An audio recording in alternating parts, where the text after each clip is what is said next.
观众朋友大家好，欢迎收看2月20日公司第一台下晡新闻，我是陈淑君。咱先来看今仔日有啥物新闻重点。过来今仔日无新增加病例，高铁重新开放，会使食食头一批20万剂 AZ 疫苗，上紧这礼拜就会送来台湾。罗西亚过来发生全球头一个7人胃着 H5N8 高病原性禽流感的病例，已经通报世界卫生组织。台东离岛石浪的海底发现一只真久无看到物种，叫做五卡旗，居民希望讲会使请来愈侪观光客。新闻开始来看，咱过来今仔日无新增加病例，秋冬专案的规定嘛暂时无改变，也毋过高铁要重新来开放，会使伫火车顶头食食，其他的时间嘛是该挂喙罨。那么来听指挥官陈时中伫今仔下晡的记者会上盖新的说明。那今天我们没有那个个案哈，那境外移入跟本土的个案都没有。秋冬专案在3月1号起哈，它还是持续的哈，照原来那样做。换句话说，在边境的时候还是要有登机前3日的哈检验的报告，那阴性的报告哈，那然后呢，在入境还是以哈就是哈在居家检疫的时候是一户1人为原则哈。那在社区戴口罩哈，仍然8大的哈这样的一个场所。仍然是强制要求要戴口罩。在高铁上面基本上大概还是维持戴口罩，那但是我们也开放可以饮食哈。再来看，咱国对全球疫苗处理机制 COVAX 买到的20万剂 AZ 的疫苗，上紧这礼拜就会送来到台湾。也毋过美国上新的研究是发现讲，注第2剂疫苗了后，不良反应的通报有增加。咱国内专家嘛建议讲，未来国内民众注射了后，爱伫病院观察半点钟，嘛爱准备解药来应变哦。也毋过目前多数的不良反应拢是疲劳甲头壳痛，一般3天到5天就无问题咯。各国小连续开始做新冠肺炎的疫苗，目前国际上的评估效果较好的德国 BNT 疫苗，甲美国莫德纳疫苗，安全性的评估发现讲，注第2剂了后，不良的反应增加，而且根据美国的统计发现讲，注辉瑞疫苗了后，发生过敏性心脏病去的几率是流感疫苗的10倍。针对国内专家的建议，未来国内咧做疫苗的时阵，一定要落实住的人爱留伫病院观察30分钟，而且要传好解药来应用。诊所或者是医院一定要备这个肾上腺素，打针型的肾上腺素，很快的可以打1针下去，让这个整个血压可以马上回来。另外，美国上新的2项研究嘛显示，要去获到确诊者，只要注第1剂的新冠疫苗，就会当刺激免疫系统，破坏新冠病毒，嘛会当对付传染力更较强的变种病毒。注第2剂的效果并无大。国内专家嘛认为讲，感染的时阵身体会产生抗体，会当看作注第1剂的疫苗，所以注1档疫苗就会当产生免疫的效果。1次自然感染，它的效果一定比打1次疫苗好的所以如果你已经确定这个有1次自然感染，你疫苗大概可以打1次就可以了因为就把那个自然感染当作打过1次疫苗了。那这理论上是对的。也若采购疫苗，疫情指挥中心指挥官陈时中表示，包括已经讲好的牛津 AZ 疫苗有1000万剂，莫德纳有505万剂 ，COVAX 平台有476万剂，还有国内2间疫苗厂拢会当提供1000万剂。国内外疫苗的采购总量拢总有4500万剂。记者综合报道。再来看缅甸军方政变局势无稳定，示威抗议的冲突真多。外交部甲华航暂时派1台飞机去缅甸，在台上个侨胞转来到台湾。昨个飞机有载82个旅客，其中有28个人无摕到3天内底病毒体检的阴性报告。指挥中心表示，因为情况真紧急，所以有放任规定哦。也毋过因入境了后，就爱随自费来做体检。缅甸反政变示威活动继续，示威中第一遍因为头着枪牺牲的20岁少女对凯，2月举行丧礼，针对民众来向伊致意。国际社会也谴责缅甸军方，当地政局无稳定，咱外交部甲华航排定班次，2月自台北飞阳光救援的班机，协助当地台商甲侨胞撤离。第一班华航 CI7916航班2月尾暗飞转来桃园机场。本来这边要接待民众有50位，不过桃园国境单位证实，飞机顶的乘客有82位，本国籍49位，其他是外籍移工。因为缅甸唔是特别高风险地区，所以比较一般旅客正常入境。不过指挥中心讲，有28个人无法度摕到上飞机进前3天内阴性报告。我们都没有办法检验。我们理论上回来之前要检验嘛，然后现在都没检验就回来。因为都罢工了，因为整个缅甸的医护人员、公务人员、银行人员全部都罢工了。他就是以不合作的态度来那个对付这一次的这个事件。目前那边的状况怎么样？刚才很乱哦。民众讲会当转来真好，也有人讲因家己住迄个所在无媒体报道的遮尔严重，也若无摕到阴性报告的28位民众，伫入境了会安排家己开钱采检。除了第1个航班，华航伫3月14甲28，也有2个班次协助旅客转来台湾。接下来会看市场的需求甲疫情的状况调整航班。记者综合报道。来看今年的12月份哦，嫌犯吴富宏伫台南后壁区国民党部放一种叫做“撒旦之母”的炸弹，嫌犯伫去年11月底轰破9年6个月，今仔早起哦，传出讲伊伫台南看守所自杀死亡。炸弹客吴富宏去年12月份，因为对政治不满，伫国民党台南后壁的党部，可能讲撒旦之母会爆炸的物件。伫高雄去警方逮捕了后，去年11月底一审判9年6个月。不过，今嘛却传出伊2日早起伫台南看守所死亡的消息。台南看守所在进行早点名的时候，那发现这个无姓被告并没有起床，那管理员就前往他的床铺查看了，就发现他用棉被把自己的头部跟身体都盖住哦。那后来才发现他在棉被里面就是有用绳索缠绕颈部。迄年吴富宏伫台南放下爆炸的物件了后，就走去高雄，去互警方找到的时阵，还佫牙签摕下爆炸的物件，而且甲警方规暝对徛要12点钟，态度是大真硬，互民众感觉真惊吓。即马煞传出因那像是自杀的消息，检方2日早起公布初步相验的结果。初步相验结果是发现死者的颈部有锁钩，那鼻子有塞这个卫生纸。检察官就是为了厘清死因就是一度争议就是有预知择日解剖，那并且保留那个设防的所有的监视器画面。台南看守所表示，吴富宏伫内底1年的表现真正常，家属嘛有接来甲看，雄雄死亡的消息，互人感觉真意外。咱若检方了监视的画面看，上尾一摆看到伊是伫20个暗时，并无发现有各样，现场嘛无到遗书。详细死亡的原因，结果会等检方调查。记者综合报道。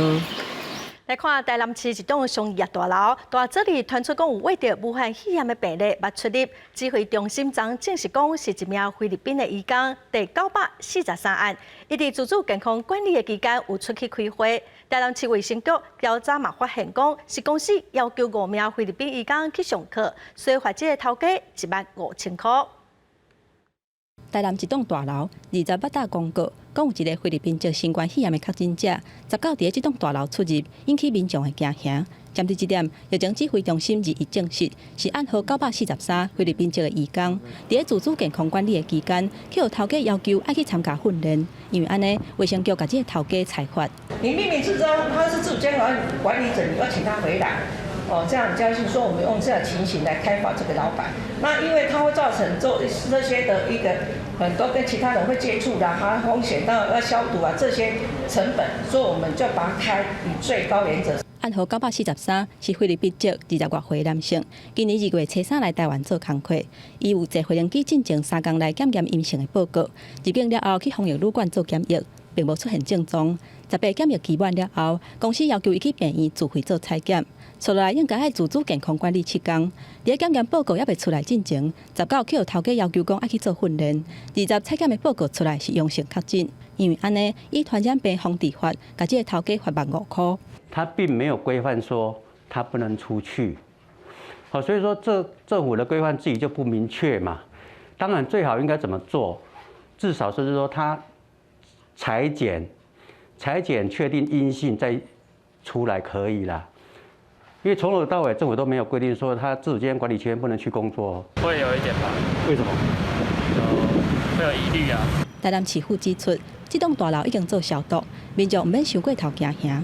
指挥中心日一表示，按规定来讲，无希望自主健康管理者伫公共场所接触伤过侪人。不过重点还是爱甲喙暗挂好。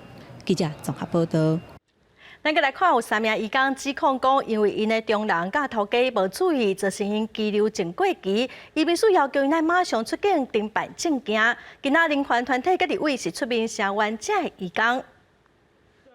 我们也建议，移民署其实可以从一个人权的理由，也就是2009年在台湾已经和国内法化的2公约的公正公约第13条里面，其实就已经确保了外国人在台湾相关的权利保障。尤其如果涉及他们要被驱逐出境的话，其实只要有争议，移工提出争议的这个诉求，就应该要听取他们的意见，要重新审酌相关的规范。人权团体强调讲，这3个移工其中有2个有劳动部发的聘雇许可，另外1个嘛有劳动部发的转换头家的许可哦，所以因拢有会使继续留伫台湾的正当理由，所以呼吁移民署应该考虑到个案的状况，互因会使延长居留，嘛应该重新来检讨目前的制度。因为防疫关系，高中各国中小今仔正式开学。新学期的第1天，台北市2位副市长拢有前往校园视察，佮甲学生仔做伙跳洗手舞哦。高雄市长陈其迈嘛去3名高中来视察哦，佮甲同学做伙来做酒精机器人。进入学校了后，学生得到一片充满喜气的红色喙罨，为新学期讨吉利。过第1关，到教室头前，也过来做体温检测。全台各级学校原定18都陆续开学，不过为确保新冠肺炎疫情防疫准备工作无问题，所以延后到22开学。一样让他戴口罩，就叫他多洗手。我们就是安心班，所以还好，影响不大，配合学校这样子。对，儿童的口罩我们备量了12600个。然后成人的部分有7000个。我们酒精用量根据上学期我们统计，大概1学期会用到90公升。那我们现在的备量是180公升。如果在热像仪它的温度是超过的，我们会再用耳温枪做1次的复检。那在中午的时候，我们全校还会再做1次的耳温枪的检测。到市副市长黄珊珊、蔡炳坤，还有教育局长张灿金，再去吉林国小视察防疫准备，还有甲学生跳防疫舞，呼吁爱时时注意防疫工作。去年的开学，其实我们那时候物资非常短缺。那今年除了这个红外线的显像仪之外，我们现在是大校、小校全部都已经备齐，所以基本上都是半年到1年的安全储备量。另外，高雄市长陈其迈再去是到3名高中视察校园防疫工作。开学特别延后，那也最主要是着眼于之前这个部逃事件，那也比较担心说会有一些群聚的一个现象，戴口罩啊，保持社交距离，那以及相关的这个量体温等等这个防疫的措施是不是能够落实？不只是基本视察，但其迈也甲学生斗阵组装酒精机器人。6日本籍的太空人也靠冲去伫推特分享上新的空中翕相的相片，台南高雄2度入境。陈其迈也表达感谢，一旦也靠登来地球了后，邀请来到高雄见证南台湾的好风景。记者综合报道。国际新闻，咱来看，洛西亚国内发生全球头一例有7个人去挖到 H5N8 高病原性禽流感的病例，嘛已经通报世界卫生组织。目前是还未发现讲是人去挖到人的证据。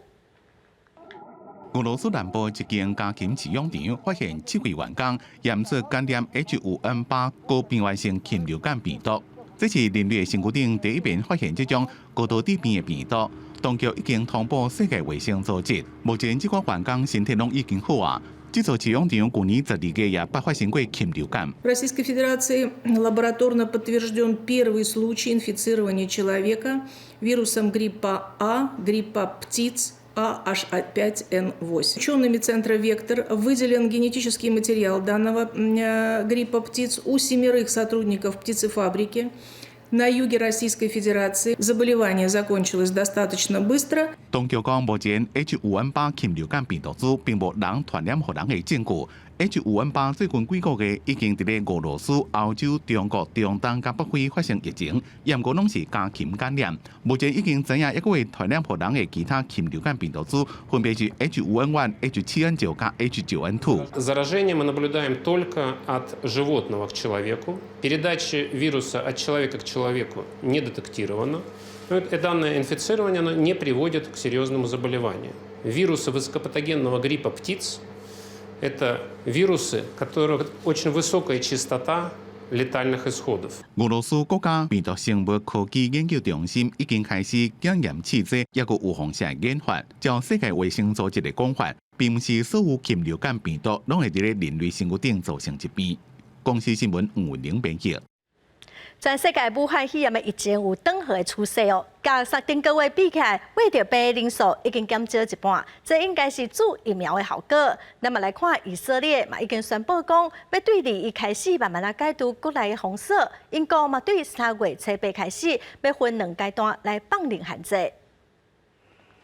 店家甲大卖中心开门营业。大陆出现世界人潮，自从以色列境内出现第1例的确诊，已经届满1年。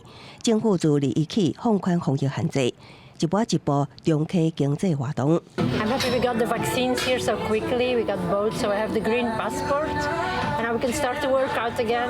健身房、酒吧甲教堂也重新对外开放。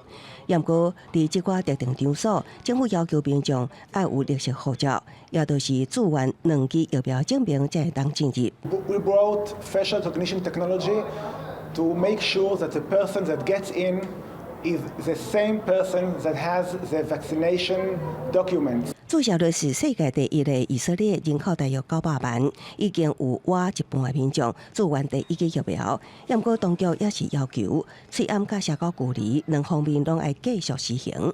随着疫情渐渐转好，英国政府宣布分2阶段放零限制。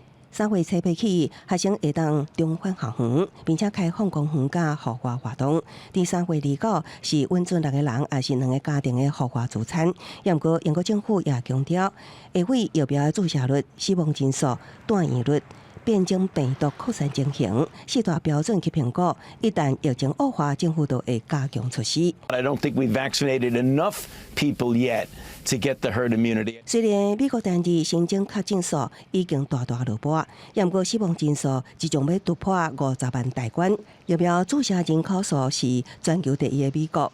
做完第1剂的大约有4027万人。不过，福奇表示，伫多数人还未做疫苗情况之下，就算是2022年，恐惊喙暗也是爱挂好挂满。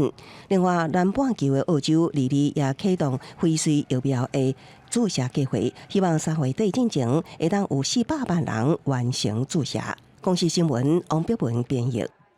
再来看伊拉克北部的大都市摩苏尔是一座真有历史的古城，也毋过城内古迹因为受到战争的迫害，政府开始重建。有民众是感觉讲进度上过慢咯，所以有志工就发起讲要靠民众家己来，希望会使来加紧重建的脚步。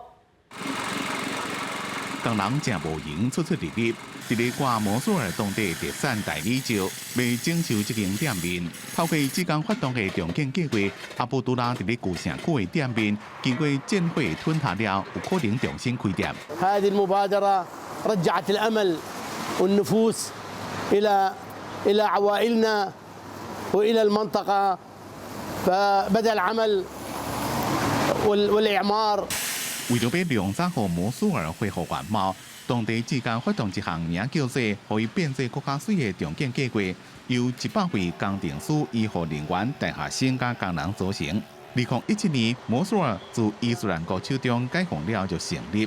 今年1月中，由美国国际开发总署支持，开始针对摩苏尔旧城区西边的商业中心开始重建，希望在3个月内会当整修70间店面。业者只要证明2014年伊斯兰国占领前就有店面，并且签约讲伫整修好了会继续营运就重建的资格。خطوة إيجابية وتفتح وتضحي، أنا بالشهر مرات يمكن ما يجيني زبون ما أستفتح، بس عاد بدي خطوة إيجابية مع المنظمة اليوم وعدناهم إنه راح نفتح。伫伊拉克首都巴格达北边360多公里的摩苏尔，北互波斯、马其顿甲阿拉伯帝国征服，是历史真久的古城。2014年激情组织伊斯兰国占领后，大肆破坏城内文化遗产。伊拉克政府2016年开始反攻，由美军配合空袭，经过1年的战斗，2017年把摩苏尔收台，不过当地建筑物拢已经被破坏。对联合国的空拍画面，会当看到摩苏尔经过战毁了，情形真凄惨。在战后，当地也有真侪地雷，估计也怪10年才有法度完全拢清理掉。这项重建计划伫咧过去3年外，已经伫咧摩苏尔旧城加西摩苏尔帮助140间店重新营业，也重建55间厝，希望搁再努力，让摩苏尔彻底摆脱战火阴影，重新站起来。公司新闻金冠庆编辑。再来看咱国内的新闻，咱来看今仔早起，总统蔡英文伫总统府接见去年中华职棒的总冠军统一狮。中华职棒大联盟的会长蔡其昌是讲哦，其实统一狮上大卡的球迷是副总统赖清德，也毋过副总统早起卡去闹着，所以无法度来。蔡其昌嘛当面向总统来请求，希望使赶紧来修正运动发展条例，提悬企业捐款会使减税比例，来帮助台湾的运动发展。用感觉式的彩带来庆祝，中华职棒统一狮去年摕到因迄队历史上第10个总冠军，球迷印象也阁真深。2日早起，统一狮的成员去总统府会见总统蔡英文，甲接受表扬。这已经是统一 7-11 是第10个总冠军了。作为职棒的元老球队，我们狮队不但拿过很多的冠军，也为台湾棒球培育出一代又一代的重要的人才。从开季的我们的首胜到最后我们在台湾大赛的冠军，相信大家看到我们这支球队有一股不可思议的力量。这个力量来自于我们的团队，我们团队不放弃的精神。统一狮集团董事长涂中正，一个一个小盖球队的成员。真侪球员头一届入去总统府，心情是真欢喜。中华职棒大联盟的会长蔡其昌笑讲，统一狮上大的球迷副总统赖清德，因为甲球员同款伤过欢喜，结果透早卡就去闹着，无法度来。伊嘛趁这个机会，搁一摆呼吁，希望赶紧修正运动产业发展条例，增订第26条之2，提悬企业捐款抵税比例。这个修法的通过，会让不止棒球，是让台湾的体育界得到更多的养分，得到更多的资源。统一狮是来美国投完了后，第2个去总统府接受表扬的中华职棒球队。涂中正代表球队送蔡英文专属的手套，也有1号的球衫。球队的吉祥物莱恩是送有的蔡英文自画像的野球。蔡英文嘛感谢去年的防疫团队，让台湾加做世界头一个比赛的职棒联盟。记者综合报道。国民党24要举办环境台湾2030论坛，国民党的主席江启臣甲民众党的主席郭文德卖共台来讨论居住正义、革新等社会议题。这敢代表南北合作？目前双方拢强调讲只是议题合作，也毋过国民党市员游淑慧是批评讲这是请鬼提药单。江启臣找你要参加论坛，对不对？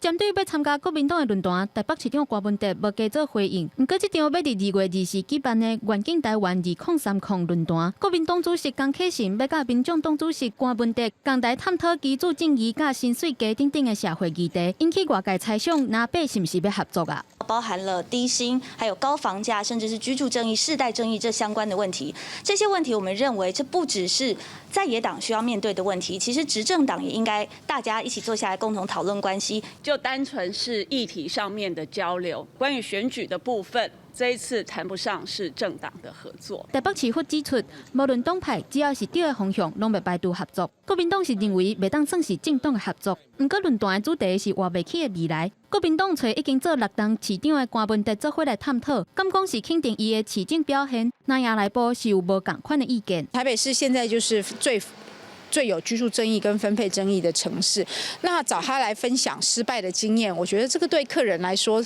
似乎怪怪的哈，有一点请鬼抓药单的感觉。为人口外流到居住正义，搁再加上对食肉争地卖的态度，国民党市议员游淑慧对郭文德有真侪疑问。不过拄开服国民党这个赵少康是认为在野党合作真正常。你在野党本来就力量弱了，尤其民进党这么强势，一党独大一党独霸，你在野党在很多地方合作是可以的哈。这场论坛，国民党唔但邀请民众党，嘛有邀请时代力量，不过时代力量拒绝，引起外界猜想拿八要合作。民众党表示，袂因为这款的解读就来自我制限，会更较积极伫无共款的议题顶面，走出指向小我的谈判。记者综合报道。中国是正拍拼对台湾统战，国安单位调查嘛发现讲，中共嘛用钱甲一寡物资，透过两岸文化活动的交流，嘛组织亲中原民协会来吸收台湾的原住民哦。到民进党的原住民立委要求讲，咱的政府嘛应该爱提出对策。中国积极对台湾做统战，也侵袭原住民族。根据国安单位调查，中共以金元不主权证做操作，将原乡的特定团体吸收沦为中共代理人，甚至文化交流，或者是提供原民学生保障名额去中国读书，来吸原民青年统战渗透。事实上，很多原住民部落的一些经济上的。或者是建设上面的支持，很多都透过所谓的各式各样的原住民协会，借由中国的资金来建设当地的原乡。学者分析，中国这20年积极经营台湾原住民。立委吴立华是指出，中共捌透过一寡单位关社户。两岸一家亲的标记的巴士和原乡，过去伫北防灾过后，也透过政治进步发钱金援原住民，态度是正积极。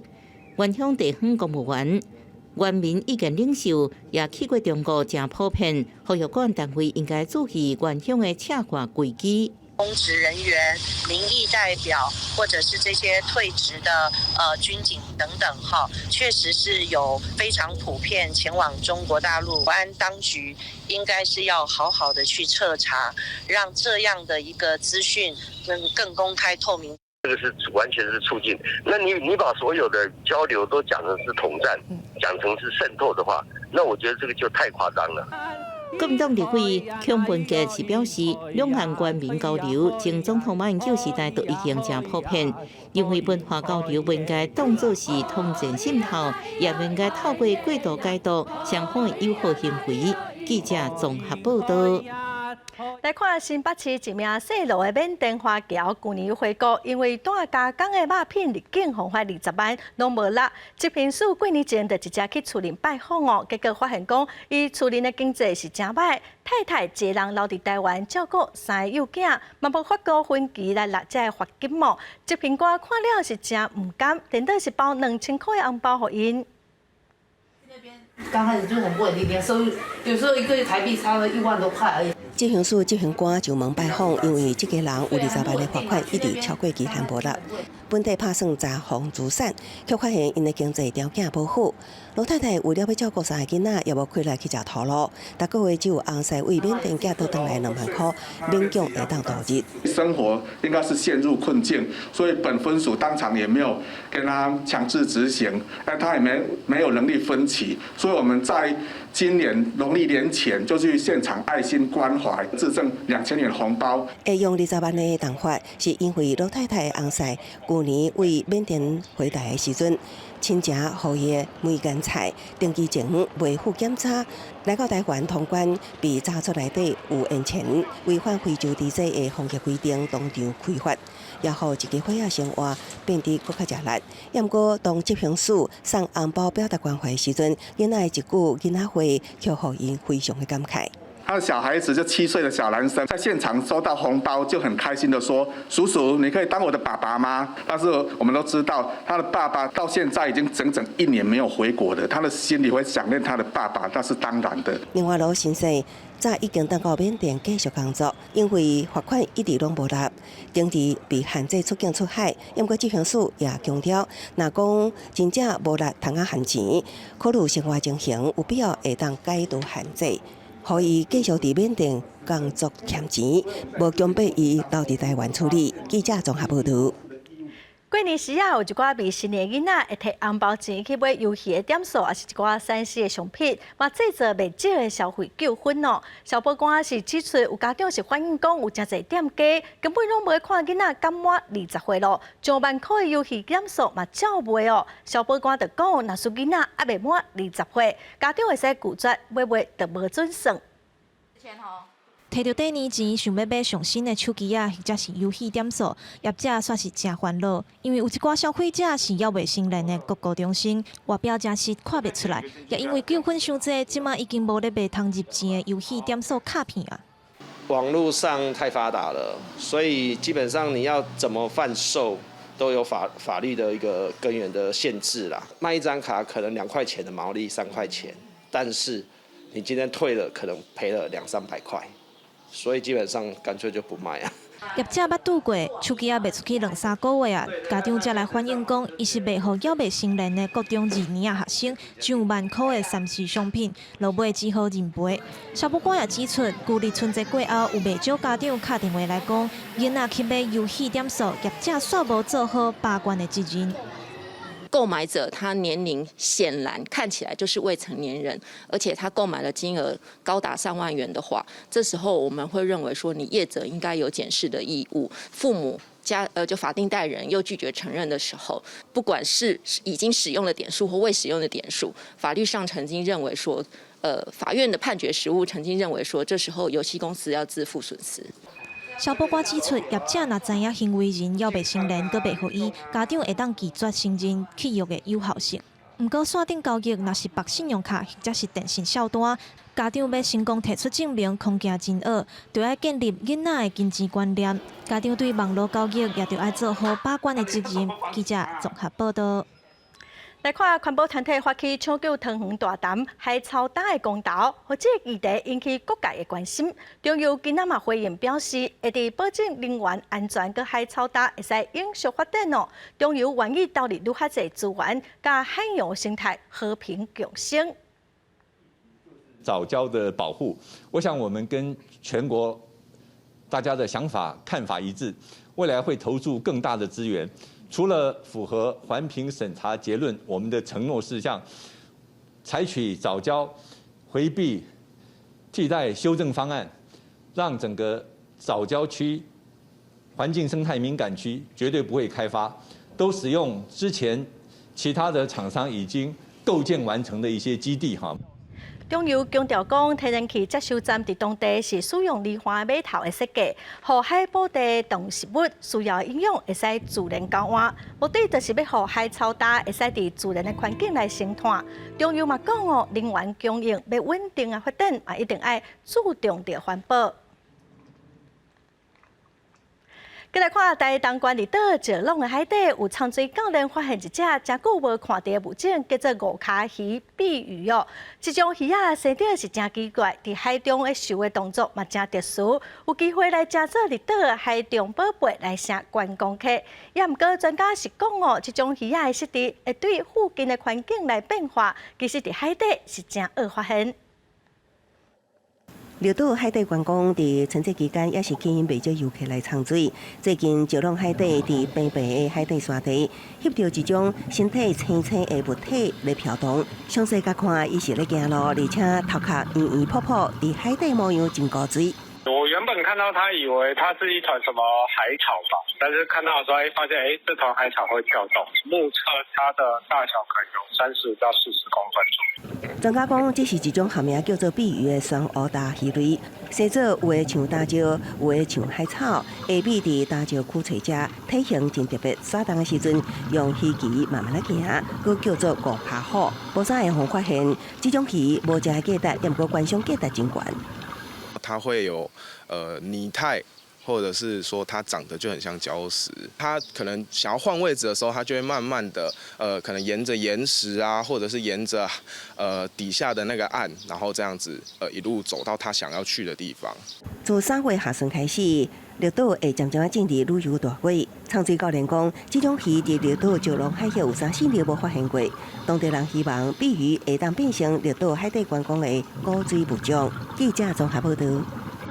小琉球是一座双螯大的岛屿，有真侪游客来到这，就是想讲看敢有机会会使甲大海龟做伙伫海里来游水哦。以在小琉球大部分的居民拢是以掠鱼仔甲乌双螯为生，也毋过最近这几年已经转型发展来观光，嘛有真成功哦。也毋过嘛面对一寡新的问题甲挑战，咱嘛做伙来了解。为屏东东港一阵无到半点钟，就引到小琉球，因为距离经过山河大甲海景风光，这几年来真做热门的旅游好所在。当地居民长期靠海洋资源为生，只是以前甲即马利用的方式无同。迄时阵哦，一工出去拍倒来，逐工倒来，逐项鱼嘛有。较早小琉球嘛想掠这热带鱼。摕这山，大家嘛摕起来卖。哇，这水呢吼，这种底鱼呢吼，这种底鱼安尼一尾安尼卖偌济啊？一尾才100啊，算人来买啊，有敢起来买，一尾卖100。早伫1980年代，小琉球因为丰富的海洋生态，就把创造出一波观光热潮。不过过度使用海洋资源，效果互都市观光业愈来愈歹。20年前，我们在白沙渔港记录到部分渔民呢去采集珊瑚礁块。捕抓活的珊瑚礁鱼类卖给水族馆业者，为了保护海洋资源，在2013年就禁止在沿岸3海里使用刺网，其中一个明星物种海龟就慢慢回来了。一本张当中那一个有没有？那一只在跳舞比较久，又沉下去了。目前高雄小琉球周边海域差不多300外只青龟，这也互观光阁活起来。不过长水教练也观察到，往返的船只变多，增加海龟受伤的几率。因为小琉球海龟密度很高，然后观光发展有起来，像潜水船啊、交通船越来越多，被船误击的这些有伤痕的海龟比较常是在港区附近，看是能不能船在进出港的时候，可能开比较慢一点点，可能说不定会好一点。除了海龟真吸引人，海波的生态观察也真受欢迎。我们尽量不要踩下去，因为踩下去怕会踩到我们不该踩到的一些东西、生物破坏，所以有潮池的地方我们就不要踩下去了哈。因为大过头近5年来，较热门的海波亲像大坪，生活量已经减少8成。23。虽然部分海波有人数流量管制措施，不过成效要去观察。整个沿海岸的潮间带，同时一天可能有上万人进去哦。这么脆弱的一个潮间带岛屿啦，踩踏压力是相当巨大的啦，而且有可能生态的浩劫是由此开始啦，以后就回不来了。今麦当年超过800人次来小琉球，连续假期有时阵一天到2万人，人潮带来人潮，也带来整体环境的温柔。这些垃圾啊、废水啊，然后还有民宿跟浅店的不断的盖啊，像有时候夏天下完大雨之后，很明显就是大排出去的都是比较黄的黄泥水，可能是建设太多了，所以那些水土保持起来越来越不好，沙土啊到海里面之后再覆盖上去，对环境的影响又更大。根据1997年台湾酸蚵仔生态总体验报告，当时小琉球的酸蚵仔环境有50%到80%已经被破坏。目前名称不种的青龟发现率虽然真高，不过整体酸蚵仔生态健康状况让人真烦恼。如何疏解观光加过度开发的压力，和小琉球的生态环境加产业朝向永续经营是真大的挑战。记者综合报道。继续来看，昨西滨快速道路发生严重的连环车祸哦，可能是雾雾，佮加上空气污染真严重，所以路拢看袂清楚。后来检讨嘛发现讲，在61线全线307公里，竟然只有一支雾雾的检测器。公路总局是表示，最近佮甲中央气象局来合作，伫一两个月内底哦，加装几支啊。也毋过有天气的专家是表示，若是会该增加这种雾雾的录影监视器，应该效果会如何？大车、小车弄做伙围着小车，甚至只寸头前，或者是正做一团的废铁，互大家心惊惊。21礼拜日，西滨快速公路爆发严重连环车祸，经过查证，疑似是浓雾加上坏海者的祸。当日车祸现场发现到所有路段都是一片雾茫茫，用要看无。不过在61线全线只有307公里，竟然只有一支浓雾侦测器。我们在这1-2个月内会跟气象局这边会来假定了，比如说这个地区大概几公里是比较会有浓雾发生，那在哪几个点设比较恰当？公路总局强调，因为西滨是局部通车，当时只有瞄着路段雾气较高。这只伫当地设一支浓雾侦测器，讲短期内会争取预算，而且会甲气象局合作规划增加设施。不过气象专家认为，浓雾侦测真无简单，不如设 CCTV，及时影像电测农务较有效。雾呢，其实要预测真的是非常的困难，然后通常都是搭配的监测，例如说有行车记录器，或者是说有即时监控器的这个影像哦，才可以看得清楚。气象专家表示，国内针对雾害交通有报实在无济，尤其空污愈来愈严重。除了雾雾，也有悬浮威廉。霾害加上交部交通零件都无好，其中各以台湾西半部的透早，才会发生交部。建议应该建立交通安全监测，进一步建立应变机制，高调配交通管理，将避免同款的车祸搁发生。记者综合报道。有一寡食减肥药的民众会落屎放油，向放屁嘛会放出油。国家卫生研究院最近做出一款利用纳米技术的新材料，会使解决减肥药会放油的副作用。这个新的技术，目前嘛准备要技术转移给业者。因为生活甲食食的习惯改变，民众大块的问题嘛在咧增加，不少民众会食减肥的药来辅助。不过，因为市面上降低油脂吸收的减肥药这成分可会造成走白，或者是大便有异位情形等等的副作用，降低药的效果。国卫院研究团队伫研究当中发现讲，开发几啊年的中控糖内比球 MSNS 食了以后，较会有较悬的比率，胃体内甲大便做伙排出来，会当帮助调控油脂伫胃中的吸收，减少目前减肥药的副作用。它中间有非常多的这个纳米的隧道孔洞，使它表面积非常大。好，那它这个油脂呢，基本上是比较以吸附一种物理作用的这种方式吸附上去。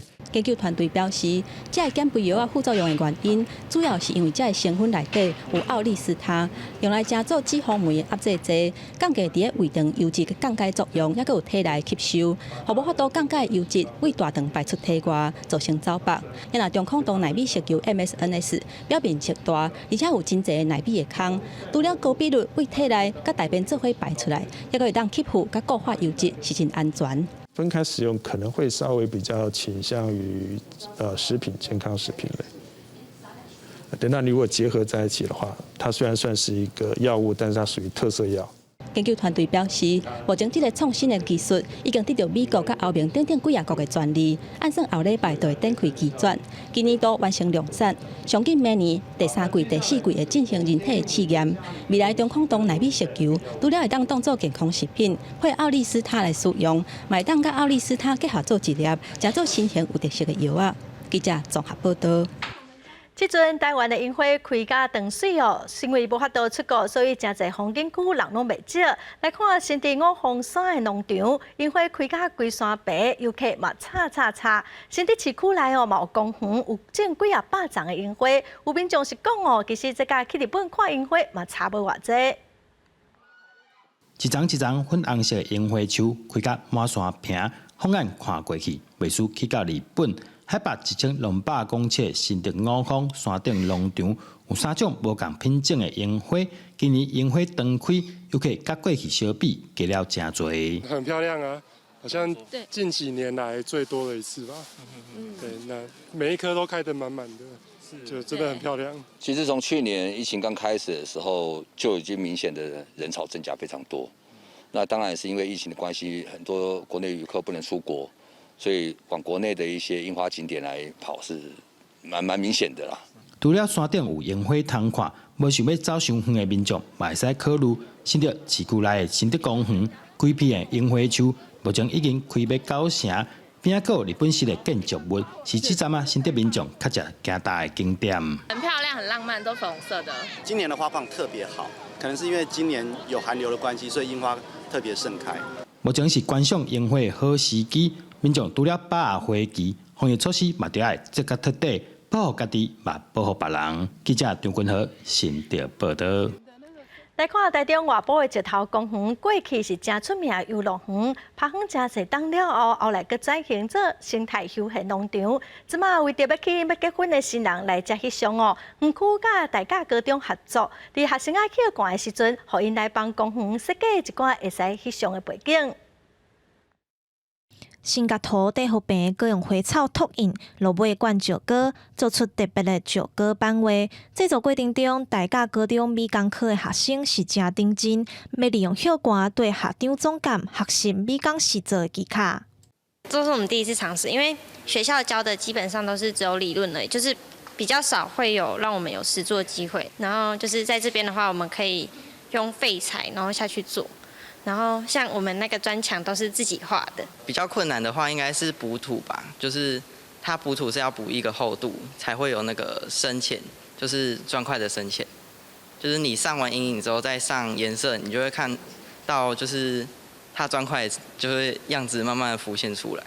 过去石头公园是真出名的游乐园，后来趴园，即马除了保留6控年代游乐设施，也结合园区户外生态池、落雨场等等的景色，发展休闲农场，为着吸引更较侪人来遮翕相摄影。地主叶石头先生，佮找大甲高中美工科的校友苏景霄来做设计总监，要甲室内空间重新改造，互要结婚的新人通来翕相。不是说只有读书啦，或者是说在学校的小小空间里面，让学生知道说现在社会或者是一些时尚流行的东西。利用5天的实习机会，互学生了解安怎利用废材做装置艺术，打造各种互新人翕相的背景甲装塔。顶规的实作经验，毋但会当精进美工能力，因也同齐投入园区活化，为地方创造新商机。这拢是伫课本学袂到的课程。记者综合报道。昨是世界母语日，李江溪台语文教基金会邀请台语剧团搬一出捌到过阿克乡的故事。小文书想要有一间厝，希望囡仔会使听有用母语讲的故事，嘛会使来思考咱人甲自然环境的关系。洪台为倒位来，大家知影无？为下骹才过来，请真足看，洪台要来啊！用假声的故事讲出人甲自然的关系，囡仔若学台语，透过故事嘛对生命有无共的体会。希望透过这个短的囡仔剧吼，讲阿克想的这个小文书要有一间厝这个故事，甲这个人甲自然的关系，这款呢，吼大家来重新来看咱家己甲环境应该是安怎的互动。讲母语长时行，即阵愈来愈侪台语家庭的家长选择用全台语和囡仔沟通，希望因自细汉建立母语的基础。就侪母语家庭会做支持的，阮是做感动，因为头开始的时阵讲故事，一组一个家庭、两个家庭，啊，豆豆啊，就慢慢豆豆啊变济。台语是我的母语，所以我感觉我甲囡仔讲母语是。为着要传承，希望伊后摆大汉会记哩阿母家讲的语言。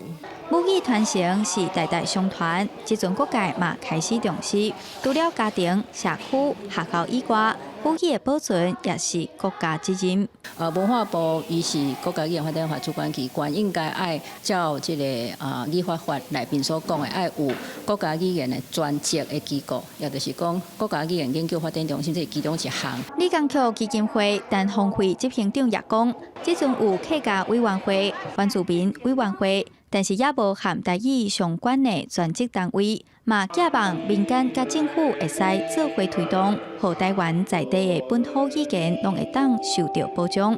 记者杨淑晴、张玉水台北报道。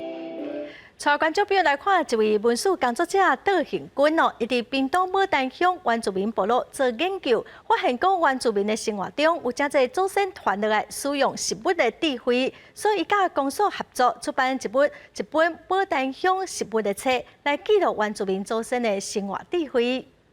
他们是同一种植物吗？不同植物啊，可是它的那个拼法就是完全一样。杜行军当咧向部落青年解说资历下食物以及应用机艺，亲像排湾族传统食食鸡仔脯，有人讲是原住民肉粽，都要用几哪种叶仔来剥。杜行军唔但详细记载食物，连应用机艺、生活智慧，告诉部落的传统文化，拢可以一字一字斟酌下来。透过我的记录拍摄。这些变成了书，或者是以后就是变成影片什么的，以后的孩子就可以学到这些工艺的技术。因为我们以前的生活作息全部都是跟大自然息息相关。杜行军在牡丹的高树部落已经自修5档，关注原住民文化，传承地方社区经营，伊系正大的心神，保存高树部落文化，希望这个记录会当继续的生活运用。过去很多祖先很珍贵的，他们在生活里面的智慧，现在透过书、透过罗马拼音的方式，能够把一代一代的那个智慧经验，能够把它记录。把它传承下来，可以让我们的文化更丰富。杜宪君出过2本册记录，即卖伊个写好第3本册，而且甲公所合作出版，免费送予高速部落乡亲，希望吸引众人同齐注心保存、传承原住民文化。记者综合报道。下晡晡的天气，咱来看个县市详细资料。